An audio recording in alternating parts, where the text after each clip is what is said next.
Vamos orar? Vamos estender as mãos em direção às nossas crianças. Senhor, obrigado pela vida de cada pequenino que veio aqui na Tua casa essa noite, Senhor. O Senhor não os despreza, Pai, o Senhor os ama e o Senhor os acolhe, Pai, e o Senhor os quer por perto.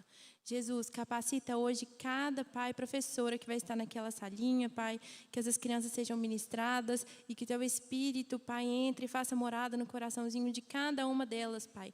Que haja, Pai, desde essa idade, conversões, Pai, experiências com Teu Espírito, Senhor, e amor ao Senhor e ao Seu nome, Deus. Oramos para que elas sejam abençoadas essa noite, Pai, em nome de Jesus. Amém.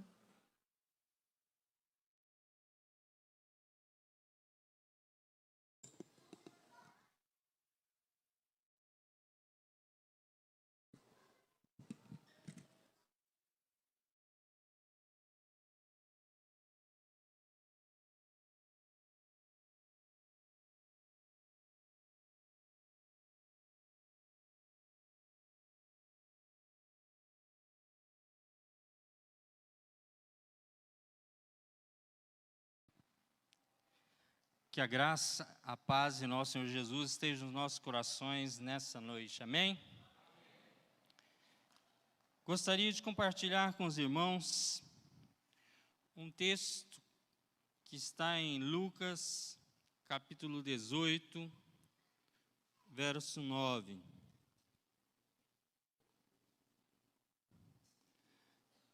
Estou usando a NVI. Lucas, capítulo 18, verso 9, e eu farei a leitura até o verso 14.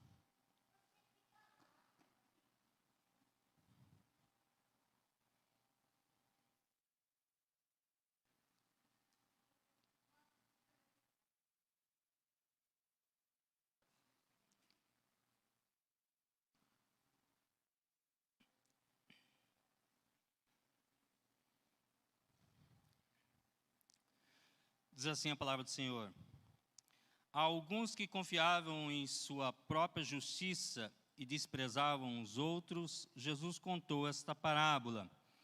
2 homens subiram ao templo para orar. Um era fariseu e o outro publicano. O fariseu, em pé, orava no íntimo: Deus, eu te agradeço porque não sou como os outros homens, ladrões, corruptos, adúlteros, nem mesmo como este publicano. Jejuo 2 vezes por semana e dou o dízimo de tudo quanto ganho. Mas o publicano ficou à distância, ele nem ousava olhar para o céu, mas batendo no peito dizia: Deus, tem misericórdia de mim, que sou pecador. Eu digo que este homem, e não o outro, foi para casa justificado diante de Deus. Pois quem se exalta será humilhado, e quem se humilha será exaltado. Vamos orar?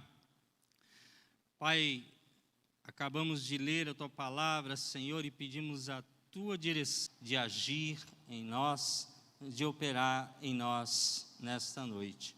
Nós oramos e agradecemos em nome de Jesus. Amém.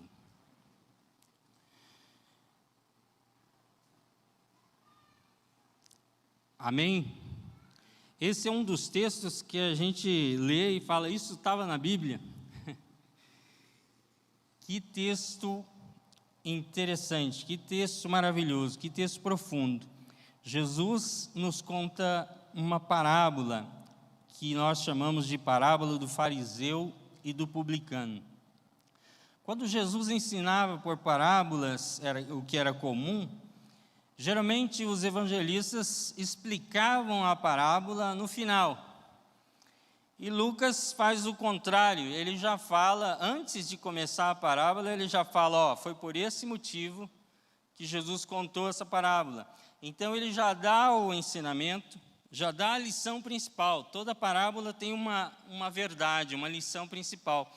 E Lucas já coloca bem no primeiro versículo. Isso acontece 2 vezes na Bíblia, em Lucas, nesse capítulo 18, as 2 vezes. A história anterior, que era a parábola da viúva persistente, é a mesma situação. Lucas começa o texto dizendo qual que é o objetivo, qual que é a lição principal da parábola. E ele fala no versículo 9: alguns que confiavam em sua própria justiça e desprezavam os outros, Jesus contou essa parábola. Então a parábola, ela tem o seguinte objetivo: de que as pessoas não deveriam confiar na sua própria justiça e que as pessoas não deveriam desprezar os outros ou desprezar o seu próximo. A grande questão está aí.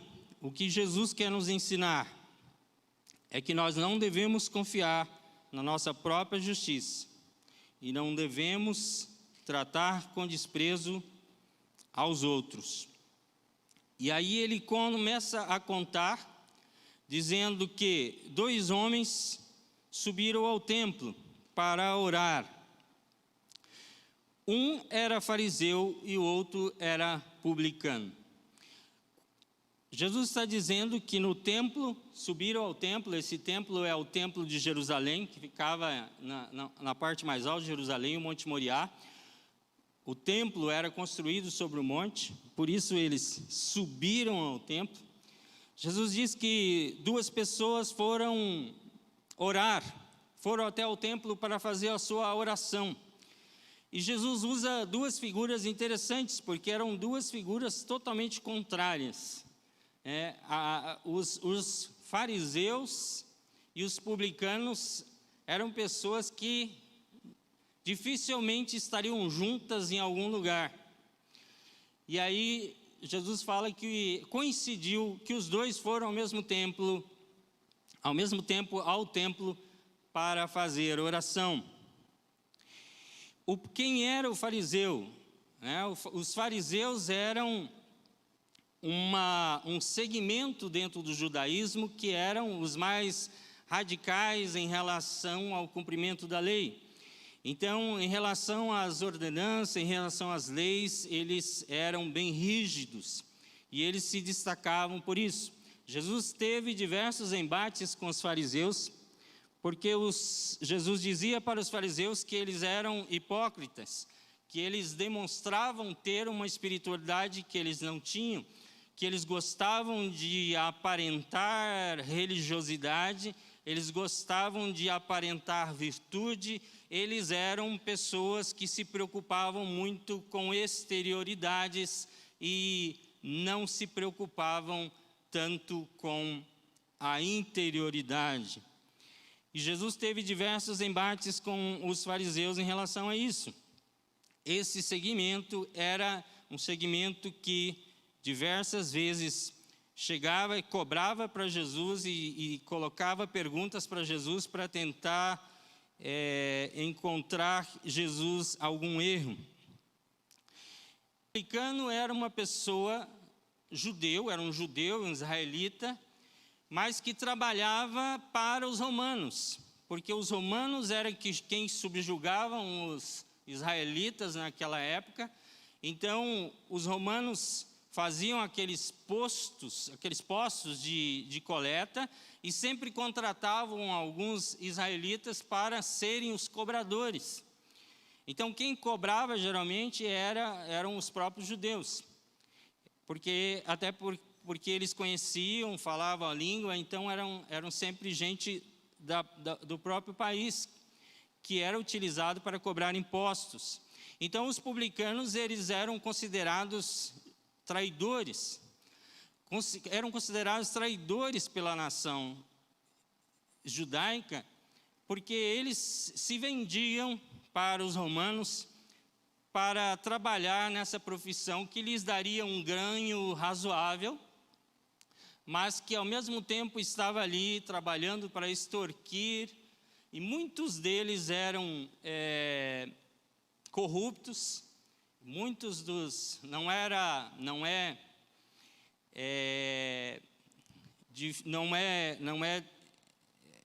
errado pensar que a maioria ali daquela época dos publicanos, dos cobradores de impostos, davam um jeitinho brasileiro. Na época era israelita, né?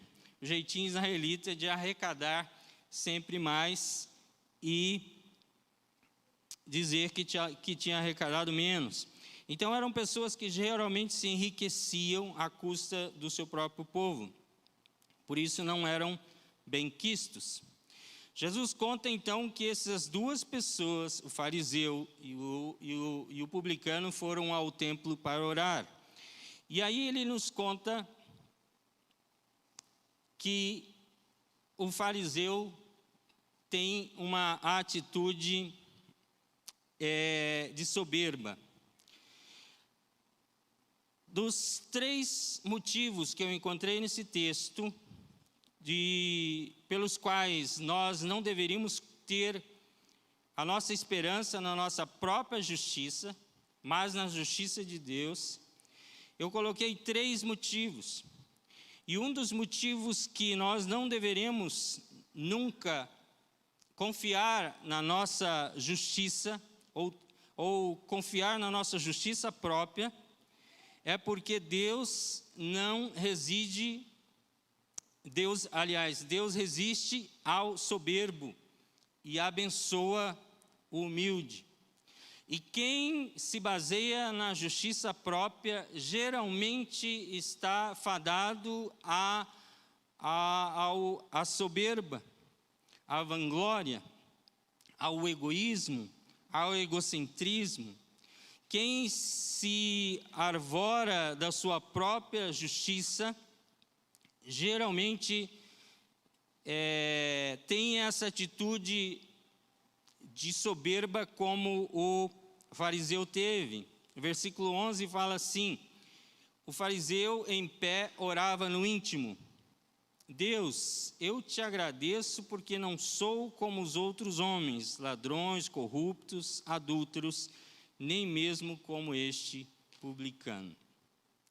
Olha a oração do indivíduo. Olha a oração do fariseu. Está focada nele. Ele fala, ele começa a sua oração falando em Deus, mas demonstra que o foco não está em Deus, o foco estava nele. É uma aparente humildade, é uma aparente espiritualidade, porque a oração dele é: Deus, eu te agradeço porque eu não sou como os outros. Deus, eu te agradeço porque não sou como os outros homens. Eu não sou ladrão, eu não sou corrupto, eu não sou adúltero, e eu não sou nem mesmo como este publicano. E o publicano, se escondendo lá no templo, à distância, fazia a sua oração. Quando o fariseu ora para si mesmo, aqui pode ser entendido que ele orou para ele mesmo escutar, ou seja, ele orou para si mesmo. Quando ele faz essa oração, ele demonstra que ele está com um coração não voltado para Deus, mas está voltado para si mesmo. Ele demonstra um orgulho, uma soberba sobremaneira. Ele acredita que ele é melhor do que os outros. É aquele indivíduo que acha que está acima. Aquele indivíduo que acha que ele está num patamar, num nível mais elevado do que qualquer outro ser humano. Então ele se acha literalmente, ele se acha melhor do que os outros. E o que acontece é que o texto vai dizer mais para o final que ele não foi abençoado, ele saiu de lá e a sua oração não foi aceita e ele não foi abençoado porque ele teve uma atitude de soberba. Gostaria de colocar aí o texto de Tiago 4:6. Gostaria que vocês vissem esse texto. Tiago 4:6. fala exatamente isso. Mas Ele nos concede graça maior. Por isso diz a Escritura: Deus se opõe aos orgulhosos, mas concede graça aos humildes. Ele se opõe aos orgulhosos, mas concede graça aos humildes. Se a gente quer receber de Deus, se a gente quer ser abençoado por Deus, meus irmãos, não tem como nós chegarmos diante de Deus com uma atitude de soberba, como a do fariseu. A gente tem que chegar com humildade. Aquela história, você tem que exigir de Deus, é antibíblico. É aquela história que você tem que, você tem direito de receber de Deus, então você tem que pressionar Deus. O objetivo da oração nunca é fazer Deus mudar de ideia. O objetivo da oração não é convencer Deus de que Deus está errado em não te ajudar. O objetivo da oração é sempre uma atitude de humildade, para que no decorrer das orações, o seu coração possa estar sendo alinhado ao coração de Deus. E vocês comecem a pensar sobre o mesmo assunto da mesma forma. É por isso que nós oramos. Nós oramos não para tentar convencer Deus de que Ele está errado. Deus tem que me ajudar. Deus tem que fazer alguma coisa por mim. E essa soberba, e esse pensamento revela essa atitude soberba, da gente achar que nós estamos no centro, quando Ele está no centro. A visão do Evangelho é cristocêntrica, é Jesus que está no centro, e tudo gira em torno dEle. Não é eu estou no centro e tudo gira em torno de mim. Quando nós nos aproximarmos de Deus e aproximarmos de Jesus, se quisermos sair de lá abençoados, se quisermos sair do templo abençoados, nós não podemos chegar com uma atitude de orgulho. Nós precisamos ter humildade, como fez o publicano.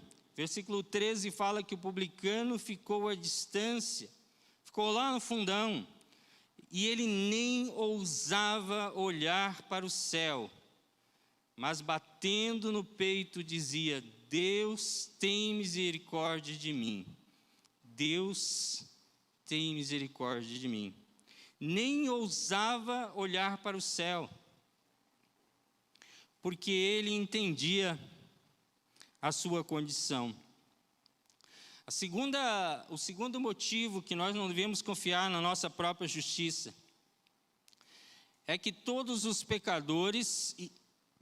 nós somos pecadores e igualmente precisamos da graça de Deus. O fariseu, ele não se achava pecador. Em nenhum momento ele dá a entender que ele era uma pessoa falha. A oração dele parece que está sendo feita por uma pessoa perfeita. Porque ele só tem a agradecer pelo que ele não é, e ele não consegue confessar nada em absoluto de falha. Ele só consegue olhar para os outros e apontar o erro dos outros. Então, obrigado Deus, porque eu não sou isso, eu não sou isso e não sou isso, como os outros. Obrigado porque eu não sou. E a palavra de Deus nos diz e nos dá essa percepção tão clara de que, na verdade, não existem pecadores maiores ou menores. Todos os seres humanos pecaram e, por ter pecado, carecem da graça de Deus. A salvação, de maneira alguma, ela é por atos nossos. Ela não é nunca resultado de uma atitude nossa, de atos ou ações ou obras que nós tivéssemos feitos para conquistá-la. A salvação, ela não é meritória. A salvação, ela é proveniente da atitude graciosa de Deus, que que fez com que Cristo morresse por nós e pagasse o preço pela nossa salvação. Gostaria de levá-los a refletir. Imagine se cada um de nós morresse essa noite e nós comparecêssemos na presença de Deus. Não precisam responder para mim, mas responda no seu coração. Imagine se nós nos apresentássemos diante de Deus hoje e Ele nos perguntasse por que eu deveria deixá-lo entrar no céu. Por que eu deveria deixá-lo entrar no meu céu? O que você acha que responderia? O que você acha que responderia? Só há uma resposta para isso. E a resposta é pelos méritos de Jesus. A partir do momento que você começar a olhar para você mesmo, que nem o fariseu, e falar, é porque eu cumpri uma agenda religiosa, eu fiz isso, fiz aquilo, eu frequentei os cultos, eu fui dizimista, eu contribuí com isso, contribuí com aquilo. A partir do momento que você colocar a sua confiança em algo que você tenha feito, você está colocando em risco a sua salvação. A salvação não está baseada no que nós fazemos ou deixamos de fazer, mas no ato do amor de Deus em nos alcançar. Romanos 3, 23, de 23 a 24. Romanos 23, 23 e 24. Diz assim, pois todos pecaram e destituídos estão da glória de Deus, sendo justificados gratuitamente por sua graça, por meio da redenção que há em Cristo Jesus. Nós somos justificados gratuitamente. Quer dizer então que nós não precisamos fazer nada para sermos justificados? Precisamos ter fé, precisamos crer e receber. Então eu posso levar uma vida desregrada e eu ainda não vou perder a salvação?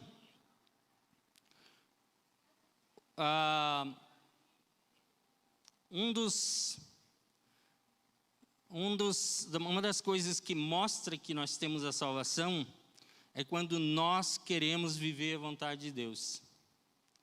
Nós não queremos agradar a Deus para ser salvos, mas nós queremos agradar a Deus porque fomos salvos. Então Deus quer transformar a nossa atitude a partir do que Ele já fez em nós. Não estamos seguindo um roteiro religioso para conseguirmos a salvação. Não é isso. Nós já fomos alcançados, já fomos salvos. Se você já teve um encontro pessoal, verdadeiro e de salvação com Jesus, você já está salvo, já foi justificado. E justificado quer dizer, já foi tornado justo, declarado sem pecado, sem condenação. A condenação que havia sobre nós foi rasgada, foi pregada na cruz do Calvário. Nós não temos mais aquele papel de condenação contra nós. Por quê? Porque nós já depositamos a nossa confiança não nos nossos atos de religiosidade ou nos nossos méritos, mas colocamos a nossa confiança no mérito de Cristo, não pelo que fazemos, mas pelo que Ele fez por nós. Nós somos salvos pelo que Cristo fez por nós. E quando nós cremos nisso, a sentença de condenação contra nós é rasgada. A atitude que nós passamos a ter daí para frente não é para conseguir a salvação, mas é a atitude proveniente de uma pessoa salva, de alguém que já teve um encontro salvador com Jesus. A terceira O terceiro motivo que nós encontramos no texto para não confiar na nossa justiça própria é que só quem confia na justiça de Deus voltará para casa justificado. Continuando o texto, aquele fariseu, ele diz no versículo 12, ele coloca a confiança nos atos meritórios dele. E ele diz, olha, eu jejuo 2 vezes por semana e dou o dízimo de tudo quanto ganho. Ele estava se vangloriando diante de Deus. Ele estava dizendo isso para Deus, olha, eu nem precisava. A lei nem fala que eu tenho que jejuar 2 vezes por semana, mas eu jejuo. E a lei não fala que eu precisava dar o dízimo de tudo. O dízimo de tudo que eu quero dizer é que os fariseus davam dízimo até de hortaliças. Então, eles deveriam dar o dízimo da produção, mas até o cominho, até aquelas hortaliças que ele plantava ali, que caía ali no chão, ou às vezes nem ele plantava, que nascia ali, ele tinha que ser dizimista daquela parte, ou seja, ele era extremamente rígido nessa questão. E aí, ele coloca a sua confiança na sua religiosidade, nos seus atos, nas suas realizações religiosas. E aí, a gente aprende que não deu certo. Confiar em si mesmo, confiar na sua própria força, confiar no seu próprio braço, no seu próprio poder, confiar nas suas próprias realizações, não vai te colocar em algum nível mais elevado diante de Deus. O publicano abriu o coração diante de Deus e ele não viu outra coisa a não ser pedir misericórdia. O publicano não chega para Deus dizendo, se colocando numa posição, eu tenho isso, eu tenho aquilo, eu tenho feito, eu tenho procurado fazer. O publicano diz, Senhor, tenha misericórdia de mim, porque se não for a misericórdia do Senhor, não tem nada para mim mais. Se não for a misericórdia do Senhor, eu estou perdido. E aí Jesus nos surpreende com essa afirmação no versículo 14. Eu digo que este homem, o publicano, e não o outro fariseu, foi para casa justificado diante de Deus. O pecador, que se declarou pecador, que se declarou falido diante de Deus e pediu misericórdia, alcançou a misericórdia.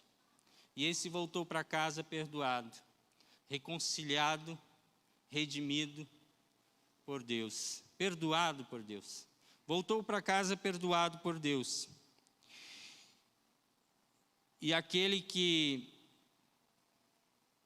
nós, com nossos olhos humanos, diríamos, esse é um verdadeiro cristão, voltou para casa sem o perdão. Por quê? Porque a sua confiança não estava nos méritos de Jesus. A sua confiança estava em seus próprios atos. É por isso que nós devemos... A confiança própria é o oposto da graça. Confiar em si mesmo é acreditar que se nós seguirmos regulamentos, seguirmos leis, se nós seguirmos, nós conseguiríamos a aprovação de Deus. E a palavra de Deus nos diz que a única forma de reconciliar a nossa alma com Deus é pela fé em Cristo, é pelo mérito dele, é pelo sacrifício dele. Tudo o que acontecer depois disso é fruto do que ele já fez na nossa vida. A palavra de Deus diz que nós o amamos porque ele nos amou primeiro. Foi ele quem nos atraiu para ele. Foi Ele que nos demonstrou o amor. Foi Ele que nos deu o interesse. Foi Ele que nos moveu o coração para enxergarmos que nós precisávamos dEle. Foi Ele que fez com que nós olhássemos para nós mesmos e víssemos que nós estávamos perdidos. Foi Ele quem nos reconciliou. Foi Ele que nos possibilitou a reconciliação. É Ele que nos quer abençoar, é o amor dEle que nos sustenta. No dia a dia, na vida cristã, quem nos sustenta é o amor dEle. Então nós precisamos confiar no amor de Deus. Quando nós falamos em graça, geralmente nós falamos que graça significa favor, favor imerecido. É algo que Deus faz por nós, que nós não fizemos nada por merecê-lo. Isso é gratuito, isso é graça. E graça gera gratidão. E gratidão gera generosidade. Quando nós começamos a olhar os nossos irmãos de cima para baixo, nós não estamos com atitude de gratidão. Nós estamos dizendo que nós chegamos até lá, nós conseguimos o que conseguimos por mérito nosso.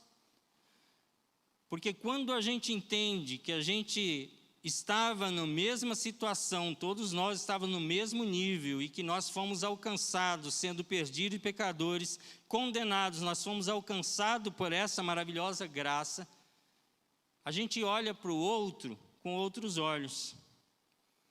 A gente olha com amor e compaixão por aqueles que ainda não o conhecem, não tiveram encontro de salvação com Ele. E a gente olha para os nossos irmãos com uma atitude diferente. Olha, eu não sou maior ou melhor, mas nós estamos juntos para nos ajudarmos. Nós estamos juntos para crescermos juntos, para ajudarmos uns ao outro. A palavra de Deus diz que nós temos que edificar uns aos outros, orar uns pelos outros. Nós temos que encorajar uns aos outros. Se a palavra diz que nós precisamos encorajar uns aos outros, é porque nós, em alguns momentos, estaremos desencorajados, estaremos desanimados. E o meu irmão que caminha junto comigo vai ser usado por Deus para me levantar. E o meu irmão que estiver desanimado vai contar comigo e Deus vai me usar para levantá-lo. Nós precisamos olhar para os nossos irmãos com essa perspectiva, de que estamos juntos numa mesma caminhada, de que estamos lutando contra nós mesmos, pela nossa santificação, de que nós estamos lutando contra o mundo e todos esses conceitos errados que o mundo tenta colocar sobre a gente. Nós precisamos entender que estamos na mesma batalha espiritual e que o diabo e as suas hostes vão tentar nos estimular, vão tentar nos desestimular, nos enfraquecer. E nós precisamos olhar para o outro como essa ponte, como esse lugar seguro. Eu estou com você para te ajudar e você está comigo para me ajudar. E nós estamos no mesmo nível. E precisamos olhar para cima, precisamos olhar para Jesus, o autor e consumador da nossa fé. Precisamos olhar para Jesus e nos ajudarmos a chegarmos em Jesus. E nos ajudar a que Jesus transforme diariamente as nossas vidas. Concluindo, só para concluir, recapitulando o que nós dissemos, o Senhor Jesus nos ensina na parábola do fariseu e do publicano, que nós não devemos confiar na nossa própria justiça e nem desprezar os outros. Por quê? Porque Deus resiste ao soberbo, mas abençoa quem tem humildade. Porque todos nós somos pecadores, e igualmente somos necessitados da graça de Deus. Porque só quem confia na justiça de Deus voltará para casa justificado. Se você morresse hoje e chegasse diante de Deus, e Deus te perguntasse, por que eu deveria deixá-lo entrar no céu? O que você acha que responderia? Pedi ao pastor Ataliba que esteja à frente e venha nos levar uma intercessão e que a palavra de Deus possa ser completada em nossas mentes e corações. Amém? Quero convidar a mensagem de louvor, está de volta. Vamos adorar ao Senhor, vamos glorificar o nome do nosso Deus. Eu quero perguntar para você, dentro dessa oração, dessa parábola de Jesus, a gente tem ali duas posições. Talvez a gente tenha a posição do fariseu, onde a gente está se orgulhando daquilo que a gente não fez, mas está esquecendo de pedir perdão ao Senhor por aquilo que a gente fez. A gente está confiando nas nossas próprias forças, está tentando vencer as nossas lutas, as nossas batalhas pelos nossos próprios méritos. E a gente está orando e agradecendo a Deus pelos pecados que nós não cometemos, mas estamos esquecendo de colocar diante do Senhor as nossas falhas, aquilo que nós cometemos. Mas tem uma outra posição ainda aí, que é a posição do publicano. Aquele que reconhece as suas falhas, aquele que olha para dentro de si e diz, Pai, eu não tinha condição de estar na Tua presença, eu não tinha condição sequer de estar na igreja, eu não tenho direito nem sequer de citar o Seu nome. O judeu, ele tinha essa consciência, e ele tinha certeza que ele não podia nem dizer o nome de Deus de qualquer maneira, porque ele reconhecia os seus próprios pecados, suas próprias falhas. E eu não sei qual é a posição que você está, mas eu sei que Deus tem algo para você nessa noite, tem algo para ministrar ao seu coração nessa noite, tem algo para falar sobre a sua vida essa noite.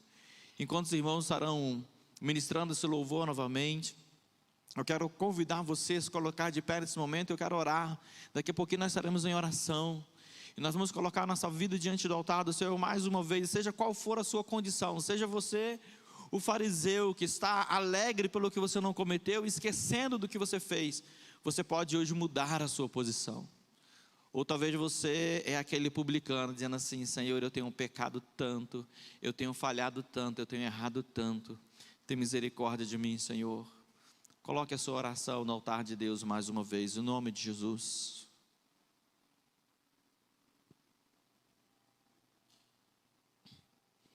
Comece a orar, esteja em espírito de oração, esteja buscando isso diante da presença do Senhor.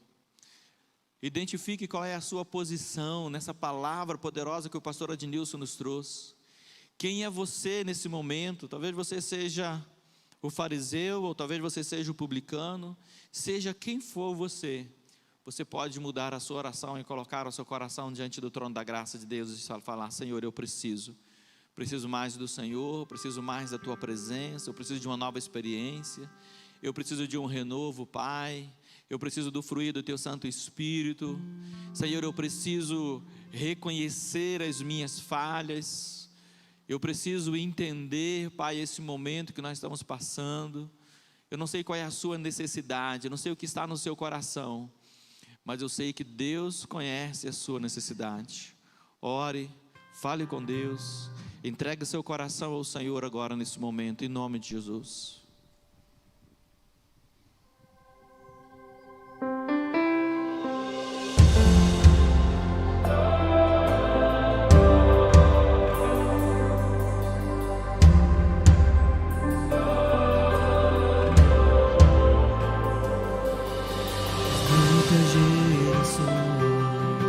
Rendidas em louvor, cantando ao Cordeiro uma canção.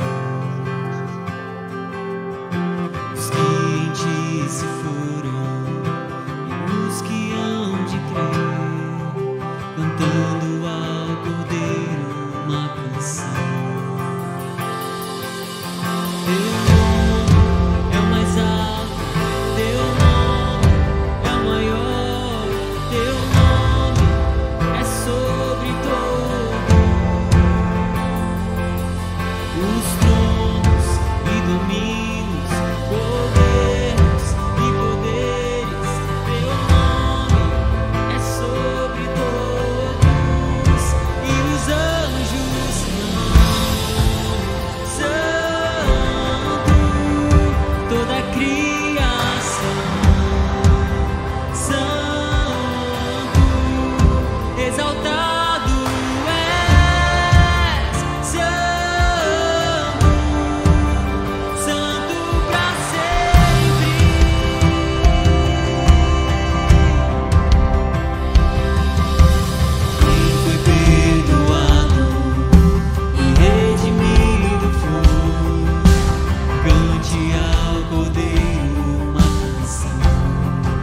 Glórias a Deus. Feche teus olhos, continue em oração. Olha esse louvor, essa canção. Assim como o Senhor é santo, eu e você somos chamados para essa santidade. Eu e você somos chamados para receber uma nova identidade. O Senhor não quer mudar somente a sua oração, o Senhor quer mudar a sua identidade. Nós não somos pura e simplesmente pecadores tentando ser santos. Nós somos santos lutando contra o pecado. É uma nova identidade, uma nova visão. Nós não somos pecadores tentando alcançar o céu. A palavra do pastor Adnilson já disse para nós: o céu nos foi dado pela graça, o céu nos foi dado pelo sacrifício da cruz. O único ato que nos leva ao céu é o sacrifício pelos méritos de Jesus. Por que você deveria entrar? Pelos méritos da cruz, pelos méritos de Cristo. Então nós mudamos a identidade. Nós somos santos lutando contra o pecado. E talvez o inimigo tenha tentado lançar contra você o seu pecado. Talvez o inimigo tenha tentado lançar palavras contra a sua identidade espiritual. Talvez o inimigo tenha tentado atacar a sua vida, mostrando para você o quanto você não merece. E você vai olhar para ele e dizer assim: é verdade, eu não mereço, mas a cruz abriu o céu para eu entrar. A cruz abriu a porta para eu passar. A cruz me colocou para dentro. A cruz me deu acesso à glória, ao trono do Pai. A cruz me deu acesso à presença do Senhor. Então você que quer fazer a sua oração diferente essa noite, coloca a mão no seu coração onde você está. Coloca a mão no seu coração e diga: Senhor, eu quero ser esse santo lutando contra o pecado. Eu não quero ser mais, Pai amado, não quero mais a identidade de pecador, mas eu quero ser esse santo, separado, escolhido pelo Senhor, lutando, Pai amado, para essa nova identidade, para viver esse novo tempo, essa nova identidade. Talvez você estava orando como fariseu: obrigado, Senhor, porque eu não sou como os outros. Obrigado, Senhor, porque eu não sou pecador. Agora você pode mudar a sua oração: Senhor, obrigado porque o Senhor me fez santo e me ajuda, Pai, a lutar contra o meu pecado, e me ajuda a levar outros ao trono da Tua graça. Talvez você estivesse como aquele publicano, dizendo: Pai, perdoa-me, tem misericórdia de mim, porque eu sou um pecador. E você aceita essa identidade. E nessa noite você vai dizer: Pai, perdoa-me, tem misericórdia de mim, mas eu sou um santo lutando contra o pecado todos os dias, todos os dias, todos os dias, colocando meu coração diante do trono da graça do Senhor. E eu vou perguntar apenas uma vez: se você entrou aqui esta noite e você ainda não tinha tido a sua experiência com o Senhor, você não tinha tido encontro com Jesus, você ainda não tinha entregue o seu coração plenamente, integralmente ao Senhor Jesus, você não tinha tido a sua experiência espiritual com ela, mas nessa noite o Senhor falou o seu coração e você quer entregar o seu coração a Jesus, eu quero dizer para você, em primeiro lugar, que a igreja está orando por você agora. A Igreja Batista Central está intercedendo pela sua vida agora, nesse momento. E nesse momento eu quero perguntar a você: você que deseja entregar a sua vida a Jesus, deseja ter uma nova experiência, você deseja que renovar os seus votos com o Senhor Jesus, levanta suas mãos onde você está. Basta fazer isso uma vez, basta levantar a sua mão onde você está. Eu quero orar pela sua vida também. Eu quero colocar o trono da graça do Senhor a sua vida, em nome de Jesus. Glórias a Deus, aleluias. Há mais alguém? Aleluias, glórias a Deus. Há mais alguém? Basta você levantar a sua mão. Aleluia, glória a Deus. Que bênção poderosa e maravilhosa. Continue com a mão levantada. Você que está do lado de alguém que está com a mão levantada, a equipe do Ministério Servir, alguém que está com a mão levantada, abraça, ora, esteja junto. Os irmãos da igreja, vão lá, alcança, ore junto com esses irmãos, não espere, sirva. Paizinho amado, nós colocamos cada vida diante do altar do Senhor, ó Deus. Nós ouvimos a Tua voz, nós declaramos esta noite, Pai amado, uma nova identidade no Senhor. Nós somos santos lutando contra o pecado, e nós não estamos orgulhosos do que nós não somos. Nós não queremos ser soberbos, não queremos ser, ó Pai amado, pessoas com os olhos altivos, não queremos ser orgulhosos. Nós queremos ser os humildes que encontram graça diante do Senhor. Nós não queremos nos render ao pecado, nós não queremos nos render, ó Pai amado, aos desejos da nossa própria vontade, da nossa carne, mas nós queremos nos render à vontade do Senhor, ao plano do Senhor, ao propósito do Senhor para as nossas vidas. Assim, ó Deus, nós colocamos cada vida aqui diante do Teu altar, Senhor. Colocamos cada um dos Seus filhos, das Suas filhas diante da Tua presença. Eu clamo, Senhor Deus, que haja renovo de mente, renovo de coração, renovo de alma, que haja renovo de pensamento em nome de Jesus. Ó Pai amado, que nessa noite o Senhor possa liberar cura, o Senhor possa liberar perdão, o Senhor possa liberar transformação de vidas, o Senhor possa liberar do Teu agir, mais do Teu Santo Espírito, o Senhor possa liberar unção nesse lugar, cada vez mais. Paizinho amado, que a palavra profética ministrada pela vida do Teu Filho possa alcançar os corações e provocar mudanças, provocar, Senhor Deus, renovo, provocar, Senhor Deus, novamente novo entendimento, e que o Senhor possa dar a esses Seus filhos e filhas que levantaram as suas mãos uma nova oportunidade, um novo tempo, um novo viver na Tua presença, para a honra e glória do Teu nome.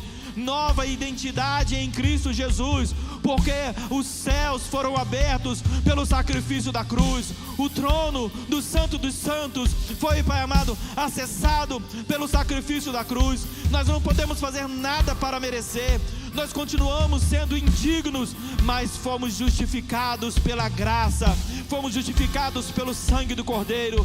Assim nós colocamos o nosso coração diante do Senhor, ó Pai. Nós não somos dignos, mas nós buscamos a santidade que está no Senhor, nós buscamos a identidade do Senhor nas nossas vidas, e nós proclamamos e profetizamos sobre a vida dos Teus filhos renovo de unção, renovo de mente, transformação de vidas, para a honra e para a glória do nome do Senhor Jesus. Assim nós oramos, Pai, assim nós Te adoramos no nome de Jesus. Amém. Glórias a Deus. Teu nome é sobre todos os tronos e domínios, governos e poderes. Teu nome é sobre todos, e os anjos clamam: Santo, toda a criação, Santo, exaltado és, Santo,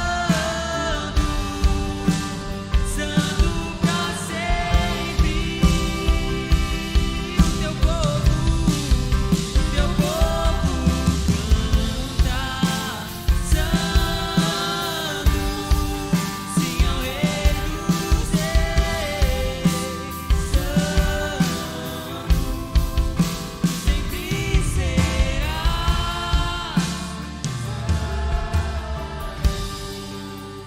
santo pra sempre.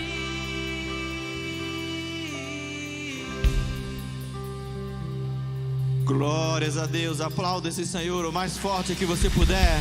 A Ele a honra, a glória, louvor para todos sempre. Amém. 2 minutinhos eu vou pedir para você sentar, 2 minutinhos só, vou pedir para você esperar. Nós já vamos encerrar o nosso culto, mas temos alguns aviso do Ministério de Cursos, que se a irmã Liliane puder vir aqui à frente, aviso dos homens, do grupo de homens, se o irmão Zé Costa puder vir aqui à frente, a gente já desenrola já esses avisos bem breve, bem rápido, tá bom?